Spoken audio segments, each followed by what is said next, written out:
till shade is gone, till water is gone, into the shadow with teeth bared, screaming defiance with the last breath, to spit in Sightblinder's eye on the last day. by my honor and the light. My life will be a dagger for Sightblinder's heart. Until the last day. To Shaiol Ghul itself. This is A Dagger for Sightblinder, a podcast focused on all things Wheel of Time, with your hosts, Sarah Lucas and Adam Tricola.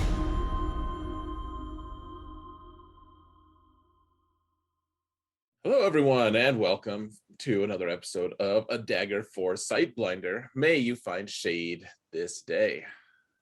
Sarah, how you doing today? I'm good. How are you? I'm good. I have found a remarkably small amount of shade today.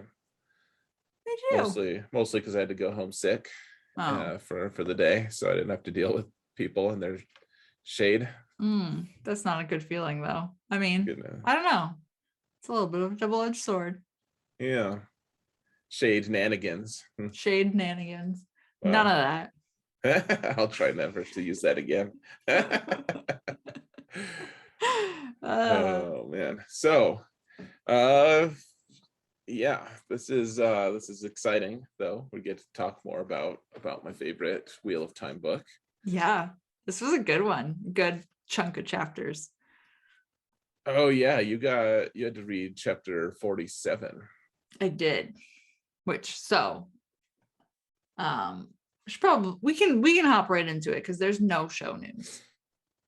Yeah, okay. So spoilers, I guess. Yeah. So we are gonna do the next 6 chapters of The Shadow Rising, which is chapters 46 to 52.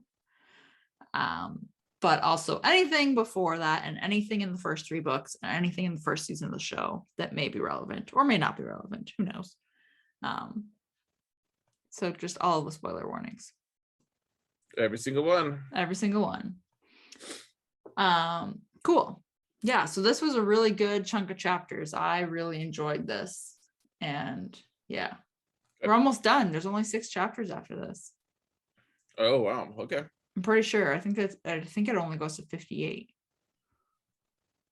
Yeah, I think you're right. This book is really long, but a lot of the Wheel of Time books are. Yeah. Probably should have double checked, but hey. Cool. So you want to hop into it? Because I'm real excited. Okay, let's talk. Okay. So chapter 46 is called Veils. And we are with Eggy at first. Yeah. Eggy Annan. Yeah, still can't say her name. But she is following Gelb because she wants to see if he's actually like got any Saldam from Felm. And he's with a group of other men. They're setting up this trap, trying to, I guess, capture Nynaeve, essentially.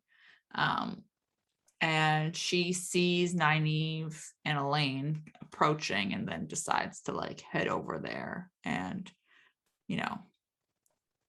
make her presence known, I guess, so to speak. And then obviously we switch to Elaine's point of view after that. And they are talking about the meeting that they had with Amis and Egwene when they were in Teleran Riyadh. I think it was the night before. But anyway, that's what they talk about what they've learned about Rand, and they learned that Perrin's not there. He's not in the waste. They don't know where he went. And then while they're discussing this guy obviously tries to grab Nynaeve from this trap that Gelb has set up.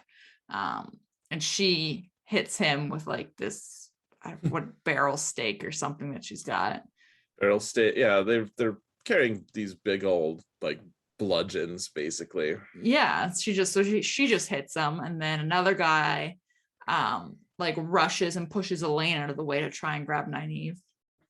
And I thought it was funny because Elaine is assuming they're trying to kidnap her because she's the daughter heir. Mm-hmm. Yeah. And I don't know, I just kind of like laughed about it because I was like, if they were trying to kidnap you, why would they push you out of the way? I don't know. Right. Just seemed odd, but also funny. Anyway, and they're not channeling here, so that they are going to, and then they don't, because they're realizing that this, like, if they channel, you're going, it's like sending up a flare gun that you're channeling for the Black Aja. They're gonna know you're nearby. Right. So Right. they don't channel. That they really don't want to, at least. Yeah. Anyway, so then Agios obviously is making her way over there. So she gets there. They don't know who she is, and she just starts beating on these guys as well, breaks it up. And in the process, Gelb ends up pulling a knife on her, and then Elaine does channel to stop him from stabbing her. Made a mistake. Yeah. So that all happens, and then they decide to take her back to the back for tea as thanks for saving them. So this is an interesting little, like, I don't even want to say like a meet and greet, but it's an interesting way for them to meet her, I think. Yeah, so they're all back. They're having tea now. Yeah. Great times. And Julian comes in and he says he knows he's found where the Black Sisters were staying, but they're gone now. And then Tom's there, and he's mentioning that white cloaks have moved in, and they're kind of around Amathera's palace.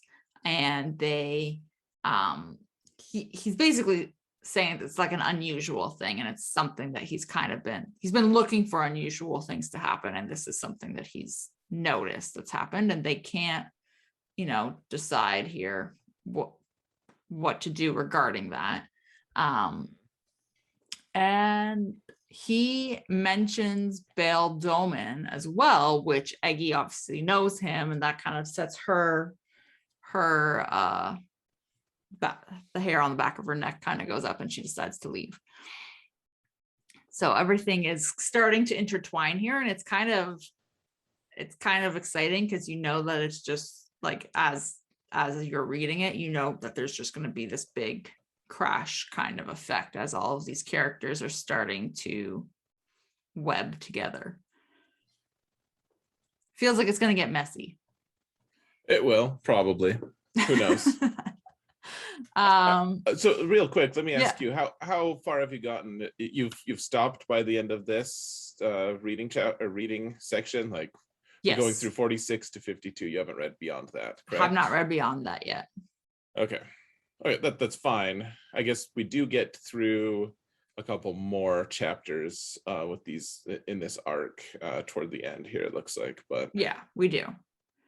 Okay, that's fine. I was just curious how far you've gotten because of that comment. Yeah, it's a whole mess. It's a whole mess. Yeah, so then I think it's Rendra ends up telling him there's like a woman there who has come and is asking for them, and they invite her in or whatever, and she channels when she gets there, like Elaine and Nynaeve realize they can't channel, and she ends up using compulsion on them to basically interrogate them about like their hunt for Leandrin and what happened in Tyr, like all these things. And she doesn't find the Tar Angrial.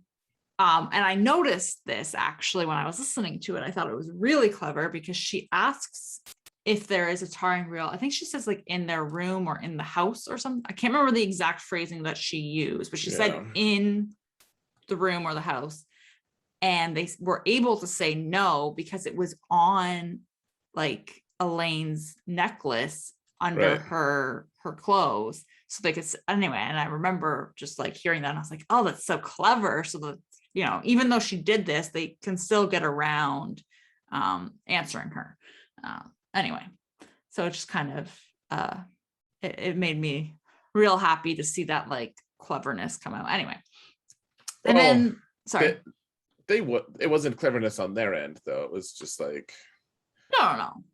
They got lucky, kind of. I just liked it. Like, I just like that it's like this, they're able, even though she is using this compulsion on them, they're still able to lie about it because she didn't ask it in the right way. So they did get lucky, but because she didn't phrase it in the right way. Yeah. Like, I don't know. I just enjoyed it. Yeah. So this is our first like obvious this is our first step into the into compulsion, Right. like this ability. Well, And what's that? Leandrin used it a little bit, but we didn't really like. She has a really weak version of it. Okay. Yeah. Right. Is like there's compulsion. This one is like Nynaeve and Elaine have no memory of this interaction. Right, because that's what she does after this. She commands that they forget her, and then she leaves. Like they would do anything. Like she can just have them completely under her command. And we don't know who this is. They don't know who this, like, even when this person's arrived. Like, right. Who do you think it is? I look at the time. Well, I guess it wouldn't have made sense for it to be Leandrin. Right. Honestly, at the time, I thought maybe it was Lanfear. Obviously, I know who it is now, but oh, do you? Okay. Yeah, because it's the end of the arc, but yeah, so yeah, like the only one that I had seen use, well, not seen, but like kind of use compulsion before this was Leandrin. Right. Well, so I guess we can save the compulsion discussion for later. I definitely, I feel like compulsion is potentially too overpowered for this world, frankly. Right. But we can continue on. I just it's always bugged me, like if compulsion existed in our world, would we even know it? Because everyone could just tell me to forget about it. They could. I could be under compulsion right now. Terrifying thought. I know. It's like if you live in a world with compulsion, where they just command you to, like if you live in a world with compulsion, you have to think that you may potentially always be under compulsion, in fact. Right. Terrifying. Yeah. Yeah, so she leaves and they have no memory of this. None Whatsoever. And then so this chapter just wraps up with like Eggie is kind of like still trying to sort out what she has learned about channeling versus what the Shan-Chan have like always been told to believe about women who can channel. And then there's this guy watching her leave the inn, and it's this lovely little thing. So that's it. That's chapter 46. Game over. Sure. So random, I mean, this chapter was kind of long and everything, but it's an interesting thing. It's they only do one chapter for this in this arc, so to speak. It's not, I mean, I don't know if you can call one chapter an arc, but it was Perrin's point of view right before this, of course, and then we do this one, and then we jump straight into the next one, the traumatic chapter. Oh man. You actually texted, or not texted me, but you messaged me, and you were like freaking out. Honestly, I was listening to it while I was driving to work, and I was like having a conniption fit in my car. It was anyway, so we can discuss. So chapter 47 is the truth of a viewing. And so, yeah, like you were saying, we have this one chapter beforehand with Nynaeve and them, and then we jump to Swan. So she is in her room. She's, going over she's got these reports that she's looking through, and she's frustrated with them and whatever. She's just, rattling on, and she's wanting more news from Moraine and Rand and all this. And then the door bursts open, and all of these Aes Sedai come in, and they're led by Elida. So super awesome Elida. She's super awesome. Yeah. And she realizes that she can't channel. So they've completely cut her off and blocked her. She can't do any kind of channeling. And she's, kind of absolutely losing it on them for this, telling them that they're gonna, cursing them out essentially, and all He's this. gonna use them for fish bait and Yeah. all kinds of fun stuff. And but she's also noticing that like none of the women are really flinching or like They don't seem that worried. concerned. Yeah, they're not worried. It's almost like they think it's empty threats, right? Anyway, so we've learned that Elida kind of called the hall together, and not all of them, just enough to make it legal to dispose of or depose her. So she is now no longer the Amerlin seat. She doesn't need it. She's no longer going to be in charge. It's basically like a mutiny happening. It is a mutiny. They're just overthrowing her. Like, this is ridiculous. I was absolutely losing it. And Swan learns that like Leonna's been captured as well, and they're like taking her out. And as they're taking her out, she sees Ulrich, her warder, is on the floor, and he's got a knife in his back, and it's just so brutal. So they take her, and I absolutely I was just like gasping, like audibly gasping in my car. I was losing my mind. I told you I did not like Elida, and I did not trust her. Yeah. Just no. It just comes out of nowhere almost, doesn't it? It feels like it, even though you know that there are plots. Yeah, well, and that's the thing. Like, I knew I didn't trust Elida, but I still was like, whoa, like what just happened? Well, and I think the detail that just like always sticks in my mind. So it's like, okay, I can understand your political rival. You wanna do brutal things to them, and just like you want to be rude. You want to like you want them to feel bad about their situation. Like, I can understand like that desire.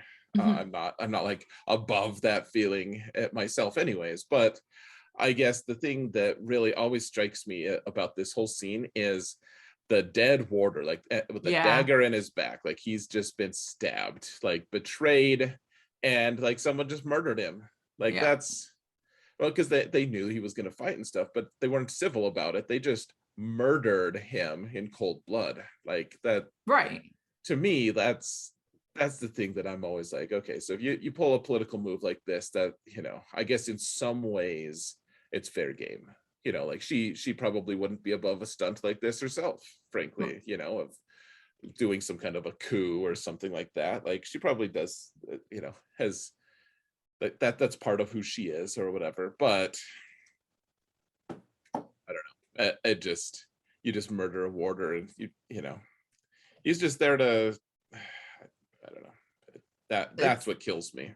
Yeah. And well, and it's exactly that. Like, they knew that he would fight back. So instead of taking him head on, they're just like, yeah, we'll just stab him in the back. We don't lose any numbers this way, and carry on. Right. So, oh man, did you like my ad of my own point of view? Yeah. Yeah. I was gonna read it, and then I was like, oh, we don't swear on this pod, really. Yeah. We don't. Okay, so then we go to Min's point of view. So she's kind of like outside in the grounds in the tower, and she finds Gawain there, and he's with these other like men, and he is who tells her that Swan's been like overthrown essentially, and is like, you should leave. You should get out of here, kind of thing. Because obviously Swan was the one that was like, yeah, you can, have this cover story while you're here. And she decides that she's not going to leave. She doesn't really know what she can do, but she's not going to leave. So we go back to Swan, who wakes. This was heartbreaking. Okay. Like, I also gasped here. So she's in a cell. Leonna's somewhere nearby her. She's woken up, and obviously like she's naked, like all of this like thrown in there. And both of them have been stilled. Yeah. So, and remember, being stilled it's like it's so rare as a punishment that every girl who comes to the White Tower as a novice Mhm. is forced to memorize all the Mhm. names of all the women who have ever been stilled. Like it's Right. a list that, you know, the White Tower has been around for however many thousands of years, and it's such a small list that you could actually memorize the number, you know, the names of all the people Right. who've had that happen. It's like when I heard that, I was just like, oh, well, now what do you do? Like just anyway. So they've been stilled. They This have. chapter just is wrecking me. Okay, so then we're back with Min, and she ends up recruiting Loris to help her. So she's got his help, and they decided she decides Wait, she's she's gonna go got her help. yeah, sorry, her help. You said his. I was like, what? So she decides they're gonna go try and free Swan and Liana. So they go down there, and they're opening this whatever cell that they're in. And I didn't know this. I don't know if this was said and I missed it, but like she basically can barely recognize them because their appearances changed after being stilled. And I Yeah. didn't realize that was also like a thing that happened. No, So it's a thing they keep hinting at, kind of. I don't know. I don't think there's like a narrative. I mean, it's nice to just keep hinting at things because, you know, as a narrative, like it's nice to just slowly over time realize, I guess, like discover these things. But I guess, well, okay, I won't give away the whole thing, but yeah, like they channeling changes people right. and their ability to like so like Moraine has the ageless, like the ageless face of the Aes Sedai. They point that out a lot in this book. And so I won't give away all the secrets. There's still more depth to be found, and that's Okay, fair. there's more stuff to, but I guess all I have to say is just like, yeah, they because of their stilling, they are changed. And Right. you know, they point out a lot of things too with like the Aiel wise women and stuff who can channel and stuff. They look a little bit different too, or they look younger than they probably should, or whatever. So anyways, I don't need to keep yammering on. It's just yeah, it's worth noting, I think. Yeah.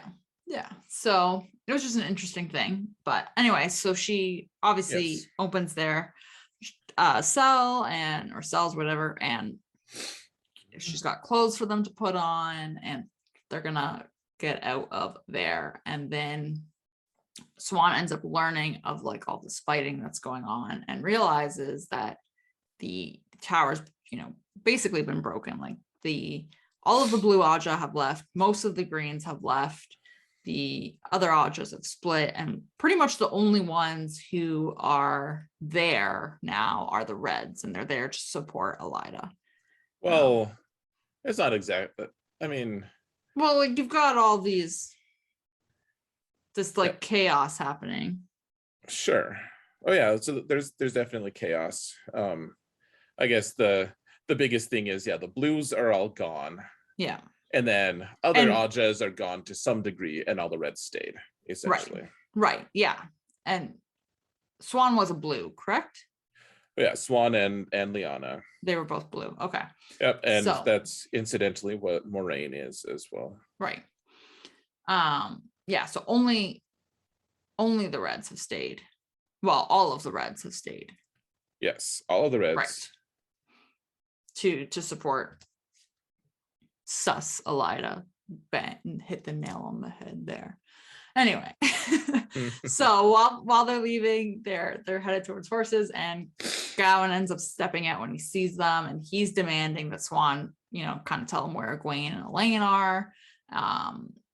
And she's realized that like she's stilled now, so she's able to lie, and she can just say like, oh, they were in Ilion and they're safe, and like she can just lie now. So that's an interesting little thing. Yeah.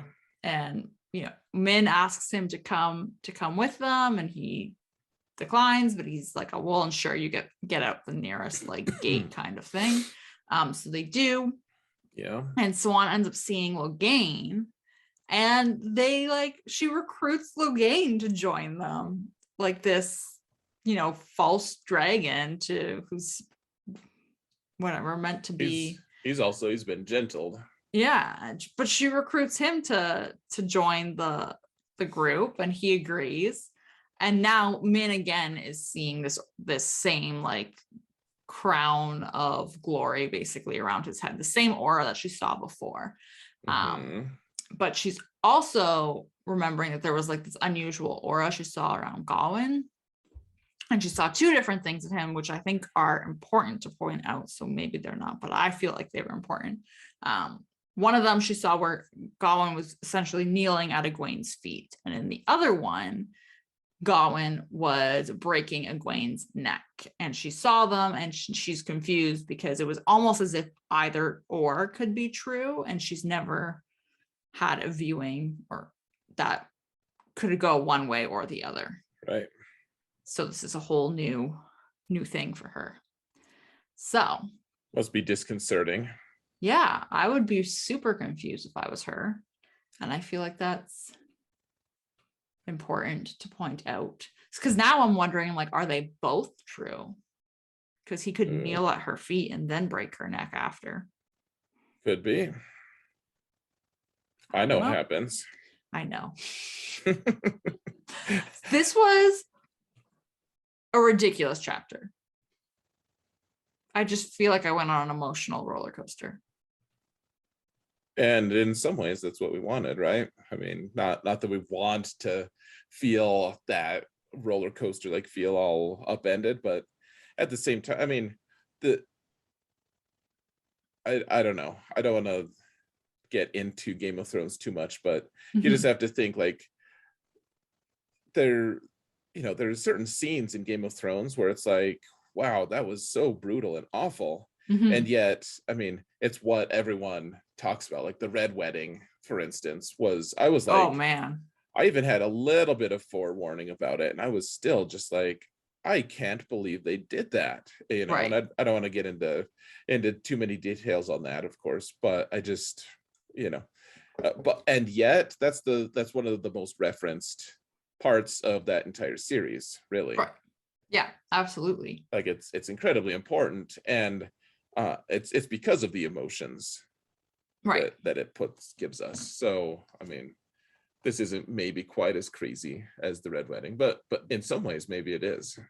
I mean, I feel like they just, anyway, we don't need to compare, but yeah, it upends everything, though. It changes. It does. It completely changes so many things. Oh man. Okay. Anyway, next chapter.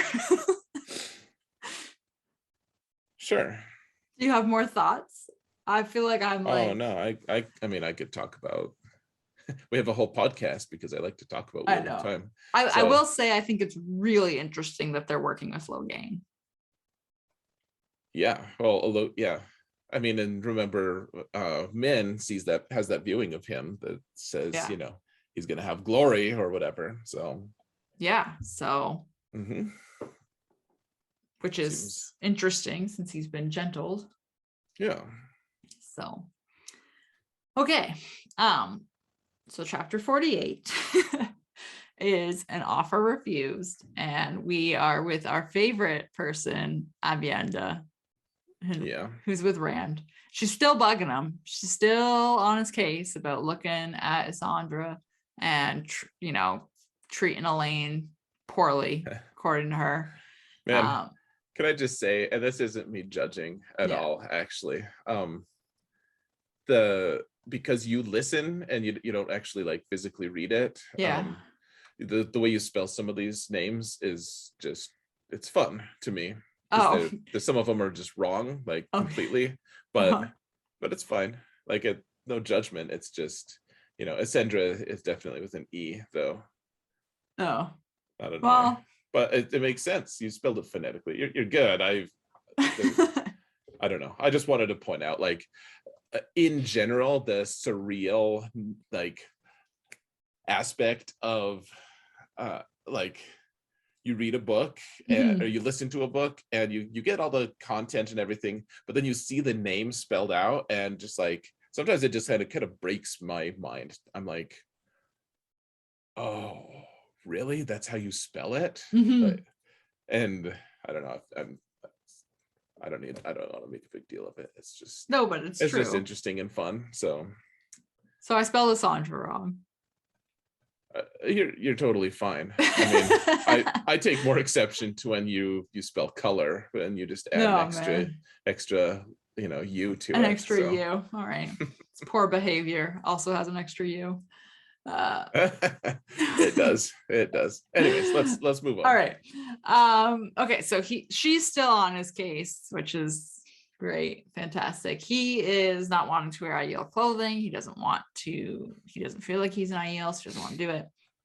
And she's trying to educate him on the waist. She's trying to educate him on the IEL. And Moraine is also trying to, I don't want to say she's trying to bug him, but she's trying to learn what his plans are. And he's like, no, I'm not telling you. He's keeping everything close to the chest. And Egwene is mostly with the wise ones, doing her lessons with them.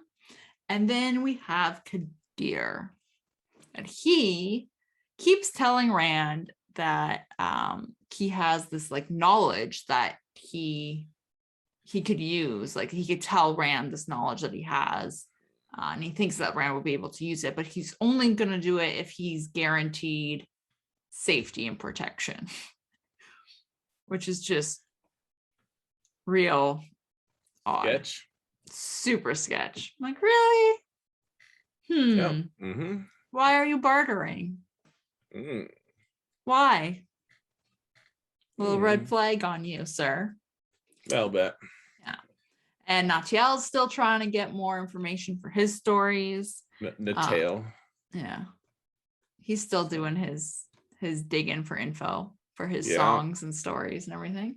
Yeah. And then so Rand actually here finally realizes that Avienda is learning how to channel from the wise ones, because there's one day where she just channels a fireball, and that's when he realizes that that's what she's doing. She's learning how to channel.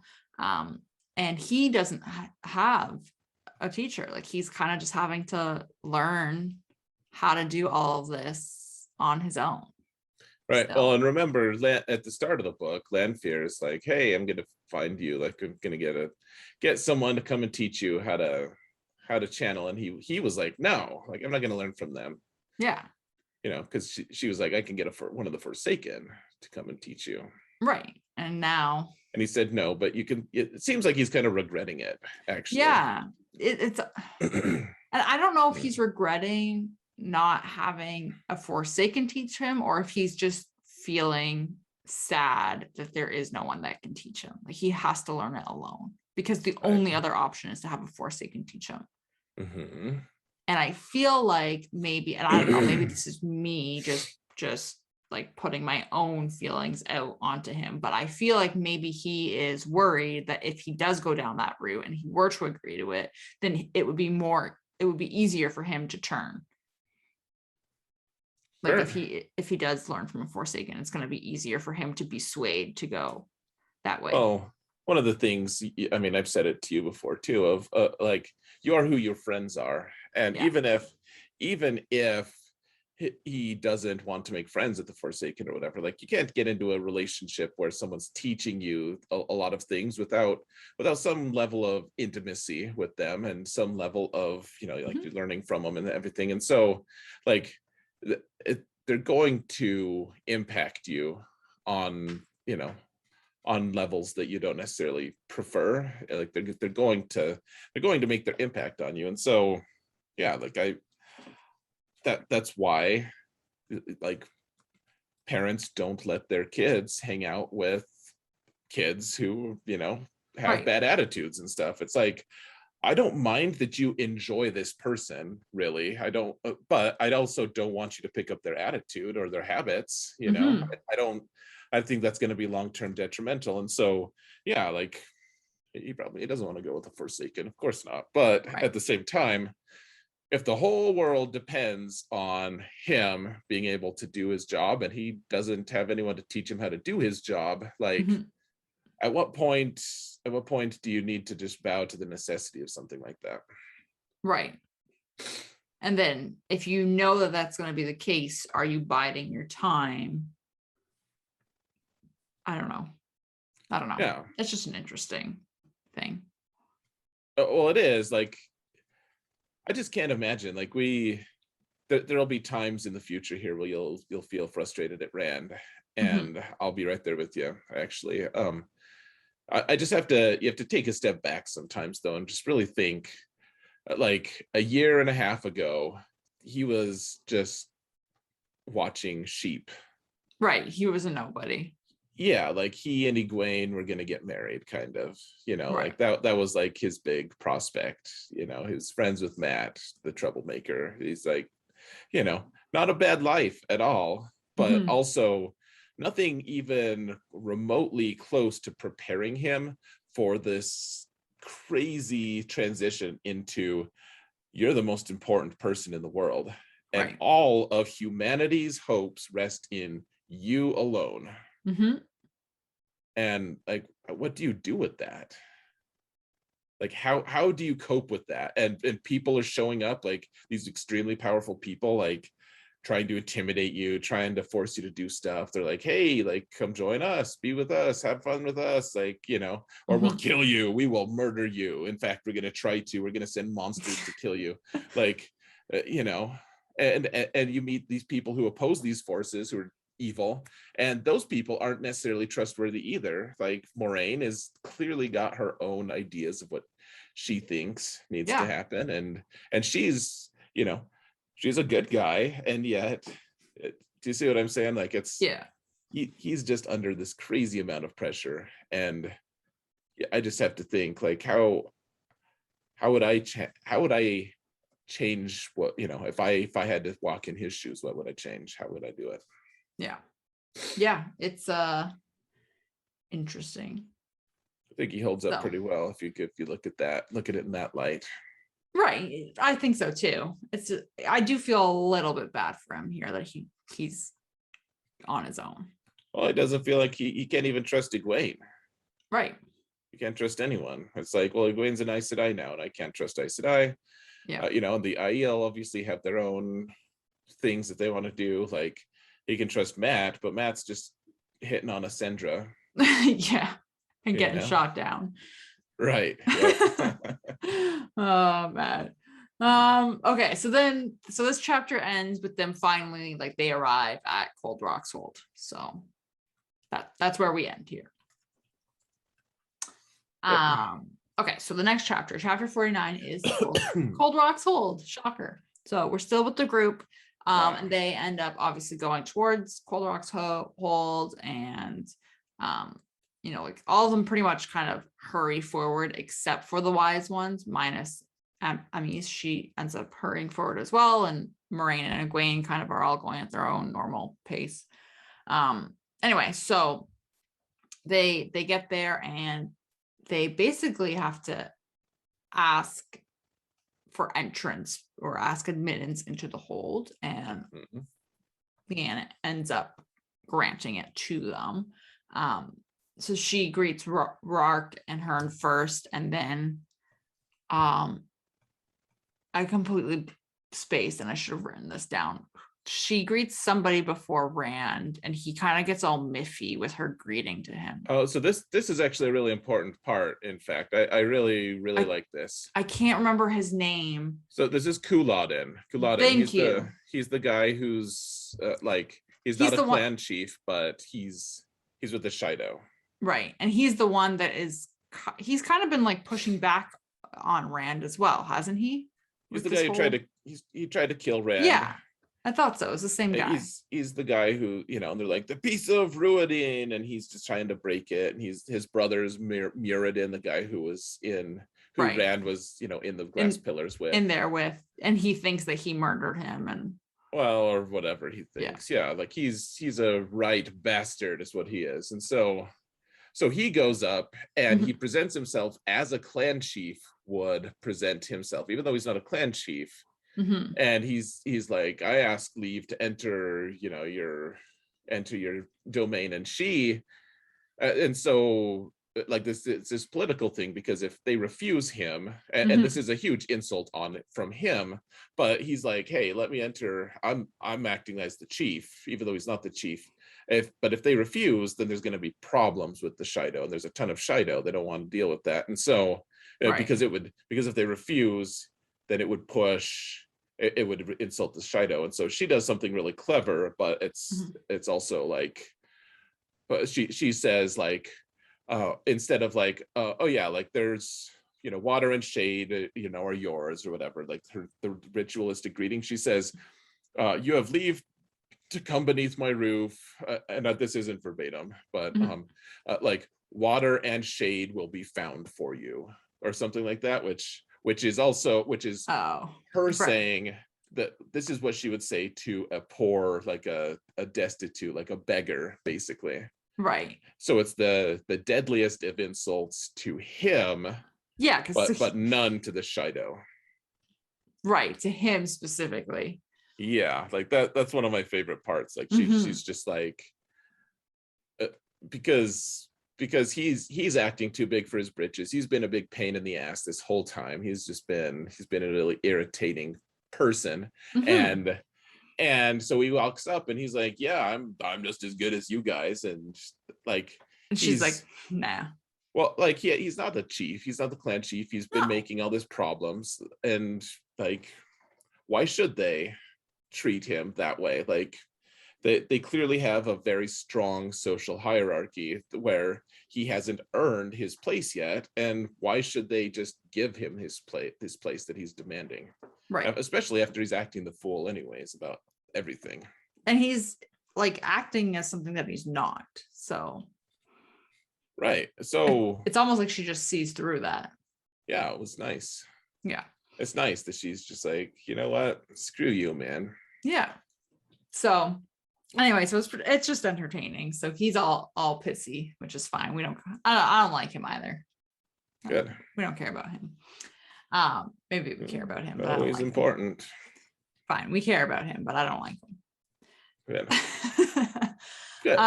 So then Rand greets her, and she ends up greeting him as the Karakharn.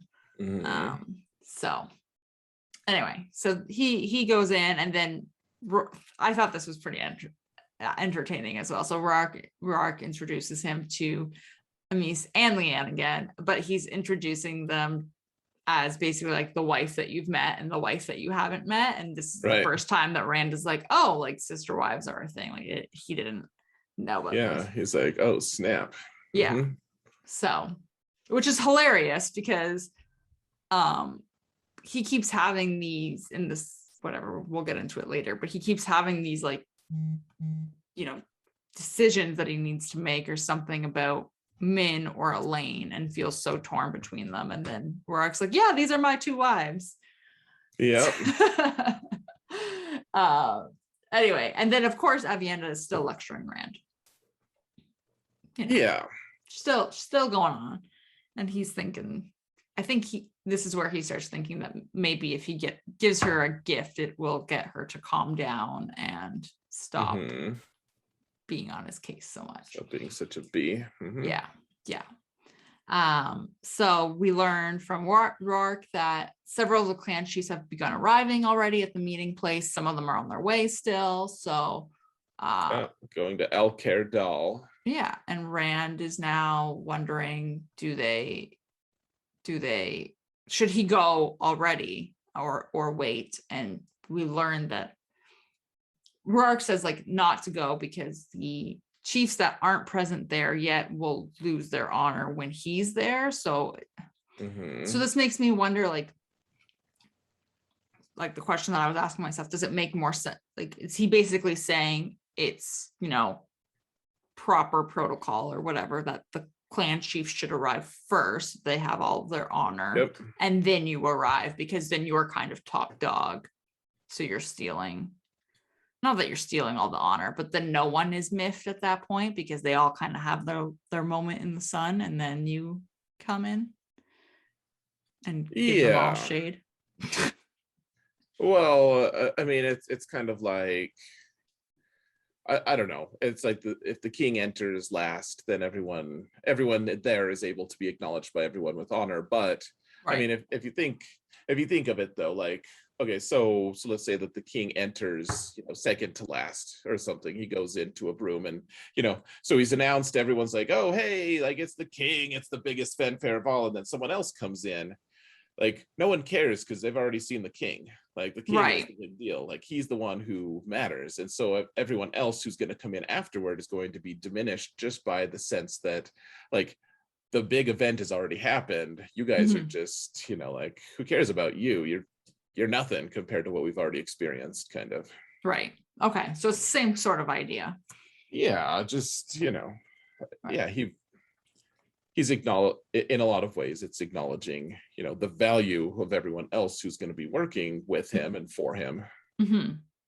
Okay. He doesn't want to diminish anyone just because Just because he's feeling impatient or something. yeah, Right. yeah, like this shows consideration toward people, I guess. Right.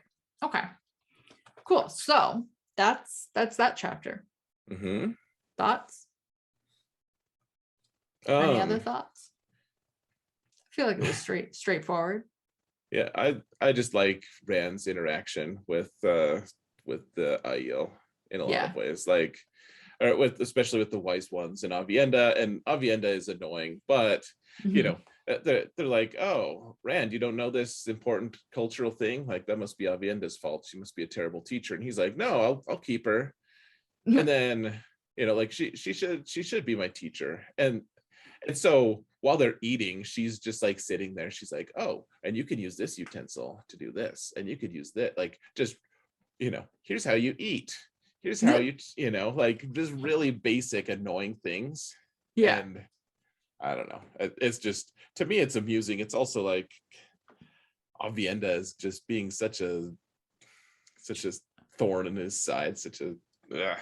It's almost like she's being petty on purpose. I mean, she is being petty on Oh, she purpose, but is. She is. Yeah, it's and yet I tend to like, in some ways, like she's feeling so like I don't know. She's being petulant. She's being immature. All this stuff, and I can't really condone that. And yet, it's the openness of it is kind of just refreshing. yeah. Instead of her just like acting pleasant but being facetious the whole time, she's just Mhm. like, I don't like you, and I'm not going to pretend I like you. Yeah, she doesn't really care what the backlash may be. Right. Yeah, it is entertaining. Right. And Annoying, but entertaining. yeah, there's Avienda is someone to be watching. I like Avienda in Yeah. some ways. In later scenes in this series, she's actually one of the, gosh, I just don't want any spoilers. She's more interesting as the series continues. I'll just say that. Okay, fair. Okay, so next chapter 50 is traps. Mm-hmm. So still with Rand, and he's kind of like wondering because I think he goes for a walk. Yeah, he goes for a walk and he's like wondering if he can trust Moraine, what he can do, how can he use Moraine, how can he use the Aiel, like all of these kind of things that he's thinking about. And he decides to go to the maidens to ask for their advice on a proper gift for Avienda. He picks out this ivory bracelet for her, and then they refuse his payment. And instead they do this like tea ceremony where they take a sip of tea, he takes a sip of tea, and then they say, remember honor, and then they kiss him on the cheek, and then the next one does it, and like, so they're each taking one sip of tea, but Rand's taking a sip of tea every single time this happens, so he's just full on tea. Yeah. Like he is full. Anyway, so he does this, and then he goes to Avienda and to give her this bracelet, and she does not care for it, does not want it, is super ungracious about it. Yeah. And he ends up talking to the wise ones afterwards and realizes, and he tells them that he's figured out that she's their spy, basically. And they don't really care that he's figured this out, which is kind of funny. Oh yeah, it is funny. I mean, And that's part of why I was saying like it's just kind of refreshing in a way Yeah. of It's just how so straightforward everyone is. it's just so open that they're like, yeah. And they're Mhm. basically hinting at the fact that like, well, like you could have sent her away. Right. Like she's our spy, but you could have gotten rid of her if you wanted to. Yeah. And Yeah. he He just just has a real frank conversation with her or with yeah. them. Yeah, it's fun. So it's refreshing. I like it. Yeah. Especially when like it's very different because he's having also conversations with Moraine and Aes Sedai, and it's obviously in circles because they can't lie, but they can kind of manipulate what they're saying. Right. And the Aiel just don't care. Right. Yeah. Anyway, so he goes back to his wherever his room is, and he ends up dreaming of swimming, and in the water is Elaine and Min, and they're kind of like at opposite ends. So if he goes to one, he's further from the other, and vice versa. Sure. And kind of forcing him to choose. And Aviend is there watching from the shore, and also scolding him from the shore. And then Of course she is. because why not scold him in dreams and scold him in real life too. And then this other woman shows up and starts wondering out loud if she should let him be unfaithful even in his dreams, and like ends up getting in the water and wrapping herself around him, and he's like, I know you but I don't know you, like kind of thing. Yeah. It's this whole anyway, and she's It's awkward. just super awkward all over him, biting his neck. Yeah. And then this man's voice comes in and is like telling her to, I don't know, quit it or whatever.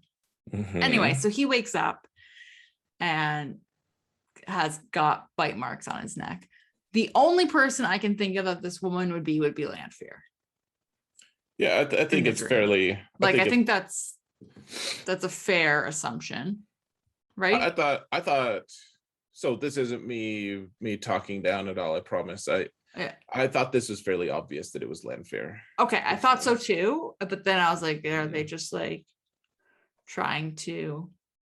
Is this an intentional like trick kind of thing? Anyway, it doesn't matter. But I assumed it was her, and his whole I know you but I don't know you, like maybe she had changed her appearance or whatever. Anyway, so he wakes up, he's got these bite marks on his neck, and then Avienda's in the room with him and kind of lets slip that like the wise ones are watching over him in his dreams. Yeah. So how do you escape that? I feel so frustrated by that. Well, it's like, so they're watching you when all the time, and then they also watch you when you're dreaming. So it's kind of just like you have no escape. It's 24/7 surveillance. It's awful. I would feel pretty trapped by that. Yeah. It's Big Brother Aiel style. Like it is. Oh, it is. You're right. Oh man. So anyway, so this is happening, and then he starts feeling like something's wrong. So he immediately channels to reach for his sword because that's his gut instinct, and goes out of his room and sees a drag car that has killed Shion, who's the guy Shine. Yep. So he kills it, and then he kills another one. There's two drag cars. At first he thinks they're having sex. It's like that really awkward. He's like, oh my, what, because he's like biting her neck and she's like sighing in ecstasy or whatever. But yeah, it's a drag car killing someone. So yeah. So he kills it, and then he sees that Sienna's dead, which is sad. So he goes to ring the gong to kind of like get everyone up to let them know what's going on, and then Trollocs end up coming in. So battle chapter. Okay. Oh, good. Okay. So now it's Matt's point of view, which I actually really appreciate that we switched to Matt's point of view at this point. So he starts fighting and he's killing Trollocs, and he's also like kind of cursing Rand out for causing more chaos, bringing him into more nonsense.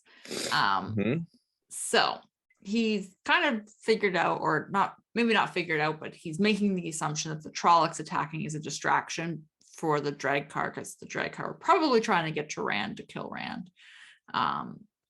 And then so you've had this whole like battle happening.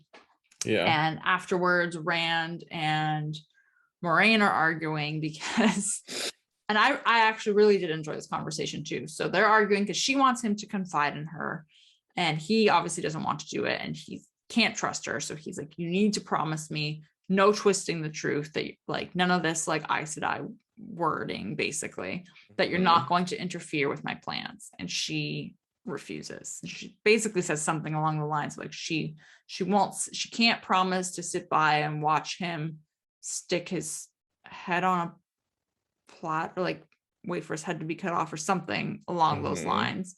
Sure. And you know, and he says, he's like, not good enough, Moraine, like not good enough, like which I agree with. I tend to agree with that. Yeah, but I thought it was really, really strong. So after this, Rourke has decided that, you know, Rand should not be unguarded, and the maidens volunteer to guard him at all times. And he is insisting that they go to Alcar Dal, where the Shido have gone. Sure. Because he basically doesn't want them to be there while the clans are gathering by themselves. So he's gonna go as well. And he insists on having not just like the honor guard go, but like everyone. He wants the whole guard to go.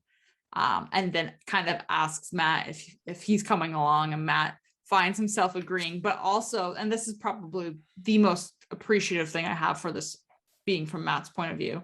So he is cursing Rand out for getting him into more chaos with fighting Trollocs. And then here he's agreeing to go with him, and he doesn't want to, he just finds himself agreeing to, and is also wondering like, how did Perrin get away from this? Like how is Perrin, what did he do to kind of like get rid of this pull from Rand?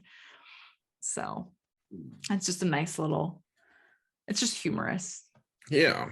Okay, so okay, thank you for acknowledging battle chapter. One thing though that you kind of skipped, which I think is important, which I mean, you just put different significance on everything, but Matt is also talking to one of the Aiel about like the tactical significance of what they were trying to do.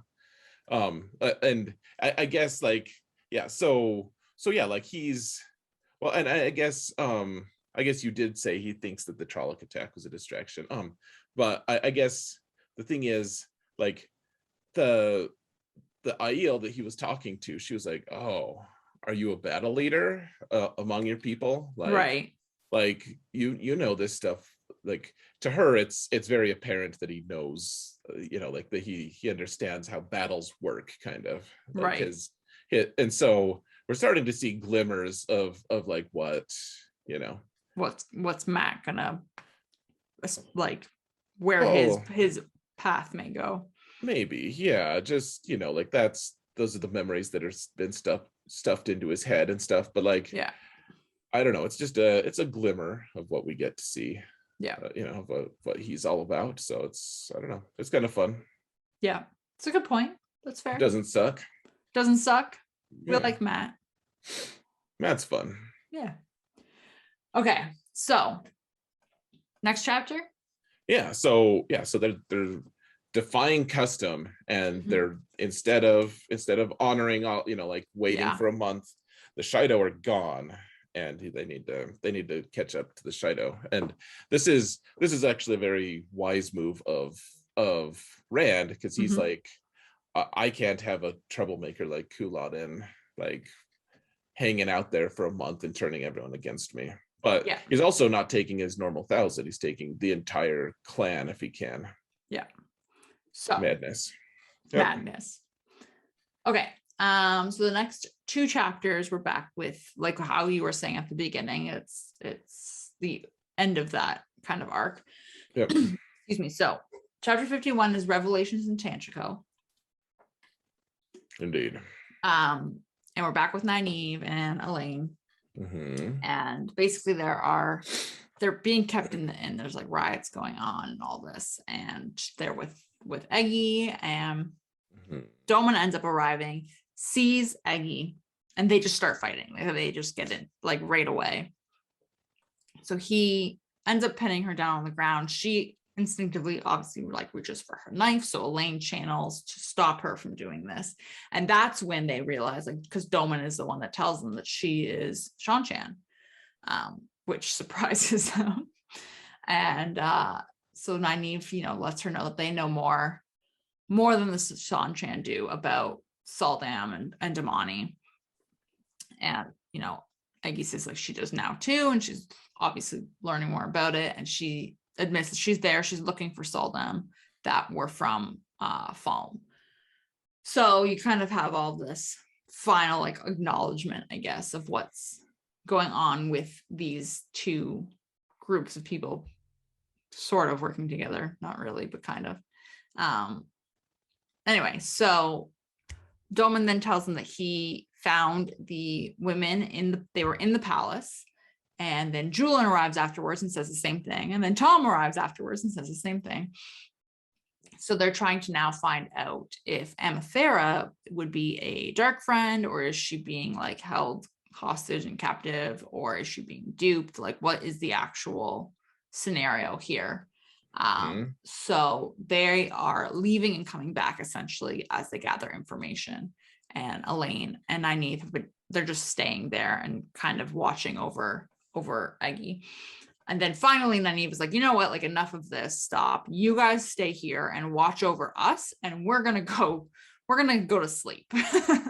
Right. So Elaine ends up binding Eggy's hands, channels to binders, and then Nynaeve ends up going to sleep and enters Teleron Riad and is hoping to go meet Egwene. So that is that chapter.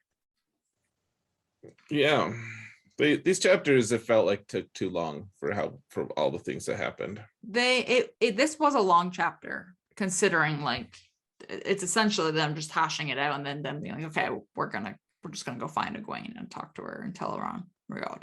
Yeah, so I think the most frustrating thing is Nynaeve she's like, oh, you're a filthy Shanchan, you must be a bad person. Right. Yeah, because they are like, surprised that she's Shanchan because they liked her or whatever. Right. Yeah. So the next chapter, the last one that we'll cover, 52, is Need. So Nynaeve is in the Heart of the Stone in Tyr, and Egwene and Enemies and Bear all enter and tell her about Rand and kind of update her. And Nynaeve is kind of wishing for help from the Wise Ones in like a sort of demanding way. Yeah, it's a little bit silly, actually. Yeah. And so, but they do agree to help teach her, and they say, Amis ends up explaining to her that need is a key. So if you can concentrate on what you need, you end up moving closer to the solution, and you just kind of have to keep doing that. So Nynaeve begins concentrating. She takes that advice, and she's concentrating on needing to find the item in the palace that has the ability to control Rand.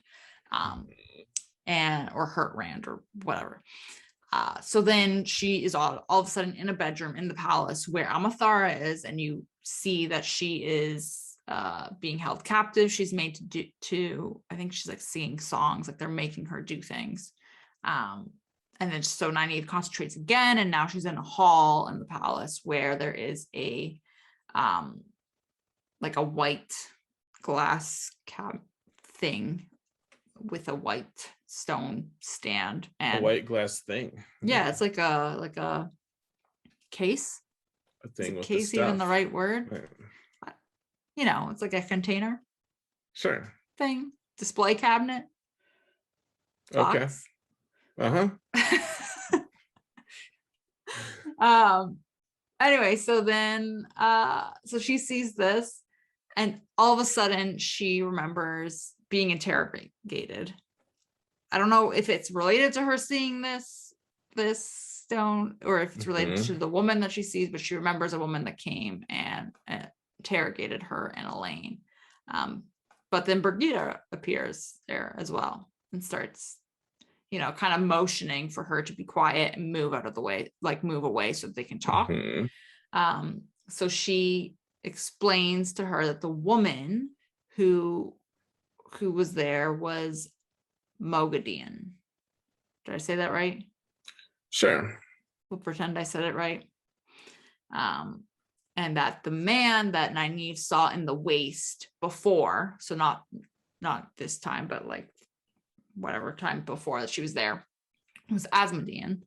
And she explains that Mogadien doesn't really like come out. She's usually in hiding, and she doesn't do anything unless she knows that what she's basically, she doesn't strike unless she knows it's a sure shot. Like she doesn't do anything unless she knows for sure it will be a thing. So basically she wouldn't have gone to, I read it as she wouldn't have gone to interrogate Elaine and Nynaeve if she didn't know that it would be a for sure thing that she would be able to pull off.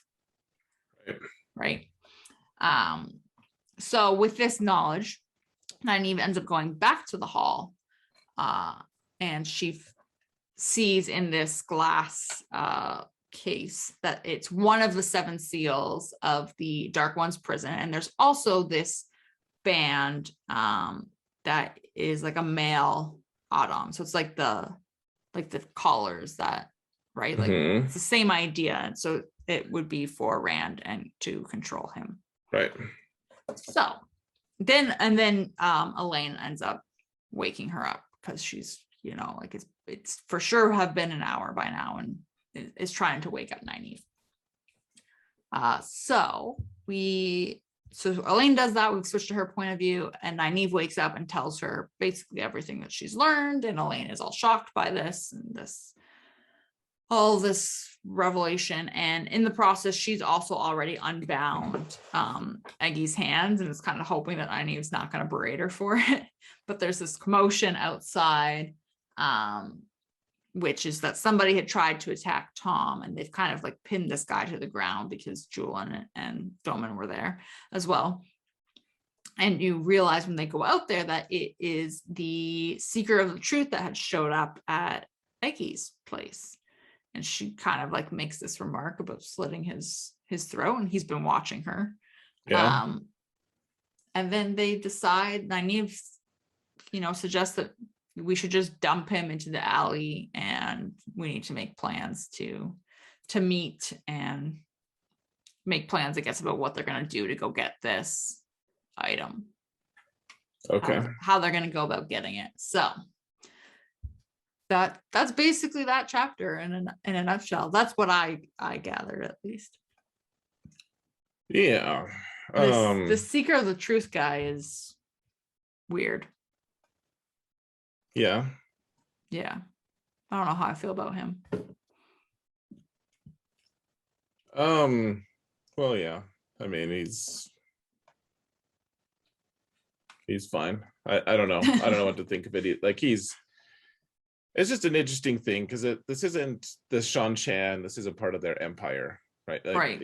Eventually, they may try to, conquer wherever. But right now, he doesn't have any jurisdiction, and so it's just an interesting thing. Like, what's he trying to do? What does he think he's trying to do? Yeah, it just feels like he's a little bit like rogue agent-y. Yeah. So I don't know. Yeah, I think, okay, and this is gonna, I don't know, maybe this is gonna sound weird. I think I felt so emotionally attacked by what happened to Swan. Right. That afterwards I was like, but I want to know what's happening with Swan. It's like when we get a Perrin chapter and then we leave and I want to know what's happening with Perrin. I'm like, well, now I want to know what's happening with Swan. Fair. So I do enjoy though that like all of these storylines, especially with Nynaeve and Eggy, and then they're all kind of like starting to clash together or mix together. Yeah, that's fair. I mean, it's nice to Yeah, it's nice when everything starts being linked a little bit, I Yeah. guess. They start to weave in a little bit more. So how into this story arc are you? Is this interesting to you? This like Nynaeve story arc? Yeah, the one with Nynaeve and Elaine and all that. It's like medium and this, I don't know if I would be more interested if I had read this part first.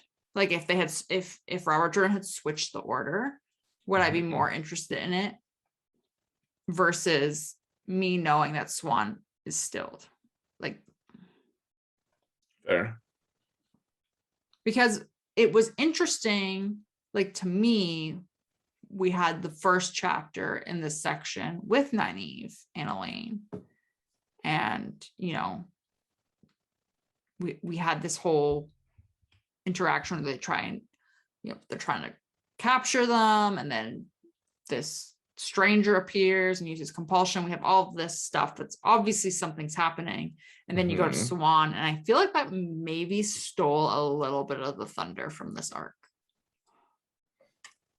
Oh, like from this grouping. Yeah, I can hear that. Yeah, I feel like that just kind of stole some of my emotional capacity, a lot of my emotional capacity.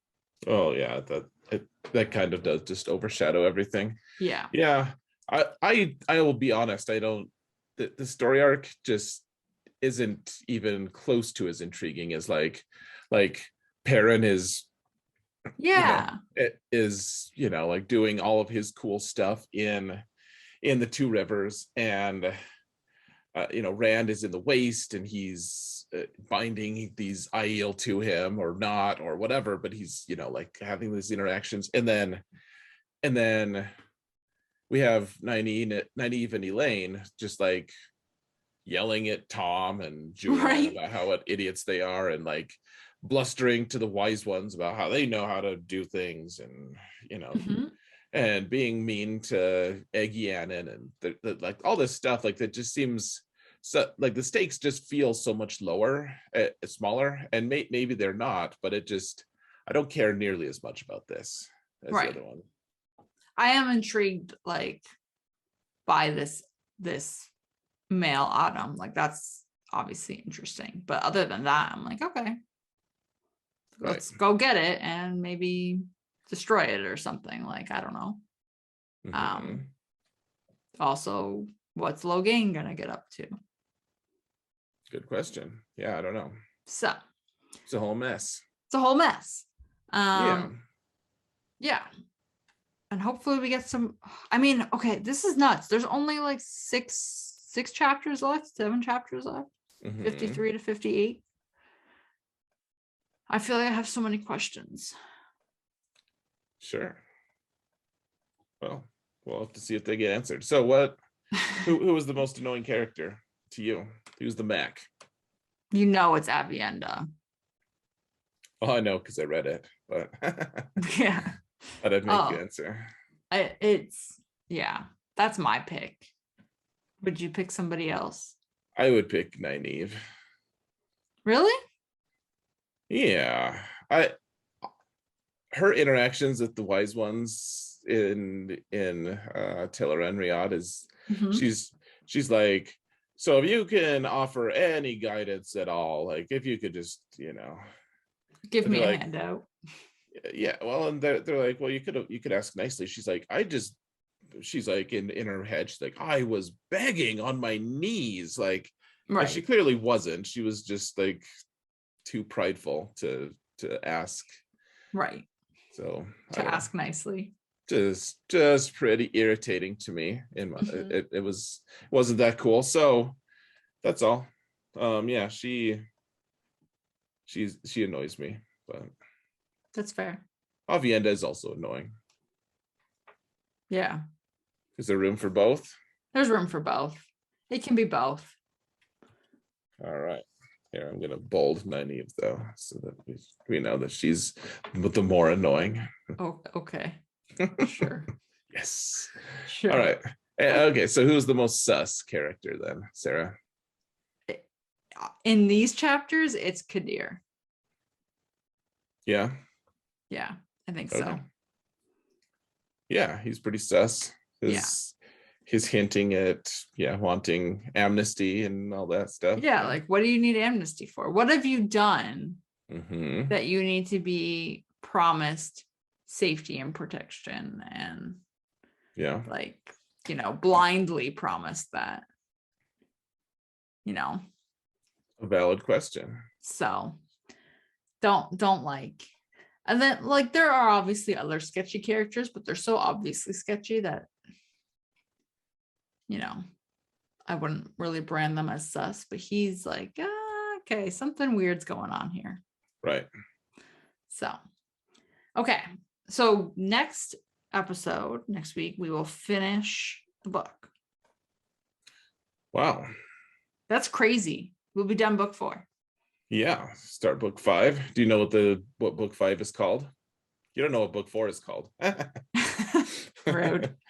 So rude. I don't remember what book 5 is called. I know that I already have it on my Audible app. Awesome. Fires of ready Heaven. To go. The Fires of Heaven? Mm-hmm. All right. Then Lord of Chaos. Then Fires of Heaven. Yikes. Yeah. Sounds not good. Then what? Yeah. Lord of Chaos. Crown of Swords. Mm-hmm. Path of Daggers. Winter's Heart. Crossroads of Twilight. Forget all of this. Yeah, you're fine. You're good. All right. Any other final thoughts before we call it? No, we're good. There's too many awesome things going on. But am I gonna be emotionally damaged next week? Okay, so I will say for this coming section, there's one part that there's one section that always makes me tear up, like always, just like tears running down my cheeks level of just like emotion. And I won't even say where or what happens exactly, but I'll talk about it obviously next week. But that's something to look forward to. It's always just very emotionally impactful to me. All right. I'm going to prepare myself then. Get excited. Yeah. Yeah. Okay. On that happy note, thank you everybody for listening. May you always find water and shade.